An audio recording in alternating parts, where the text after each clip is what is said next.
everybody, we're back, and today with another unboxing we have Valkyrie. She finally came in, so super excited to get her open and finish my build-to-figure Thor.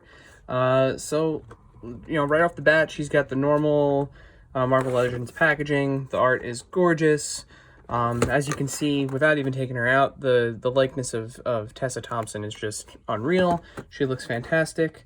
So let's pop the tape on this guy and let's get her open. Super excited. I have the other Valkyrie. I have the Valkyrie from the Thor Ragnarok wave, but I can tell already, and we'll do a little comparison. She is just worlds better. Let's get her out here. As always with these caped figures, it's a little tough. Well, we're gonna let the cape come off, and we're gonna pop it at the back there. All right. Okay, we got a nice little holster there. All right, so we'll save the Thor leg, but let's start off here with Valkyrie, portrayed by Tessa Thompson. The usual points of articulation, the paint apps on this look great. You can see great detail in her hair, on her face. Her armor is gorgeous. Nothing is really hinged on the armor, but you can kind of see that it has some give to it, so it's not going to affect the mobility of her legs. That's great. As always, they have the single jointed elbow, which is kind of typical for the feminine characters. She's got the joint at the wrist, as well as the swivel. She's got the thigh swivel, and this figure is great. Nothing is sticking on it. Awesome. She's got those typical platformed feet that are on most of the female characters. Double jointed knee, which of course comes in handy there. On the back, there's the peg hole for the cape, which is detailed wonderfully. It looks absolutely stunning. So let's pop that on. Unlike the Loki and Hela figures, there are no shoulder pegs to keep the cape on. It simply relies on that back peg. So that might be a little bit of a hindrance when it comes to moving this figure around, but posed, standing, it's going to look great. Now I do notice that the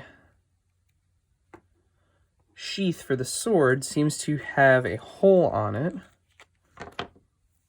I'm not seeing anywhere to plug that in. You can see the hole right there at the bottom. Let me look on the packaging. Let's see. There's no indication of where that might go. I'm just giving the figure a quick once over here to see if I see anything. If you know where this is supposed to go on her, leave a note in the comments, but I'm not seeing anything, so I'm gonna assume that maybe do we just stick it in the back like this? Maybe something like that? I don't know, that doesn't look great, but it does look like there's a little bit of a gap, as you can see there. So potentially, we just kind of stick that thing in there. The sword is the same. I can't is just about the same. It's that same very bendy, pliable plastic as the one that came with the Thor Ragnarok Valkyrie. I can't find that sword at the moment, but nope, that's not gonna work. It does fit in the sheath quite well. The sheath is also pretty flexible. She is able to hold the sword quite well. I'm looking at it now. I feel like this sword has some more white paint apps on it than the one that came with the Ragnarok figure.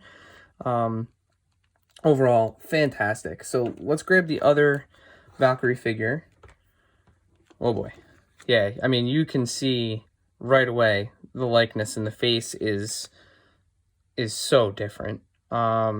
Not that this figure is particularly bad. I mean, at the time, it was the most accurate representation. You get two very different hairstyles. Of course, she has the makeup on her face, the war paint. She does have the different legs, which I kind of appreciate. I don't know how I feel about every female superhero having the same kind of these platform shoes, but I do prefer the look of the boots. But overall, I mean, obviously, it is a huge upgrade of a figure from one to the other. The Ragnarok Valkyrie, of course, has these molded on daggers that don't come off of her legs, which is pretty frustrating. But I mean, like, you could just, looking at the face alone, it is just crazy good.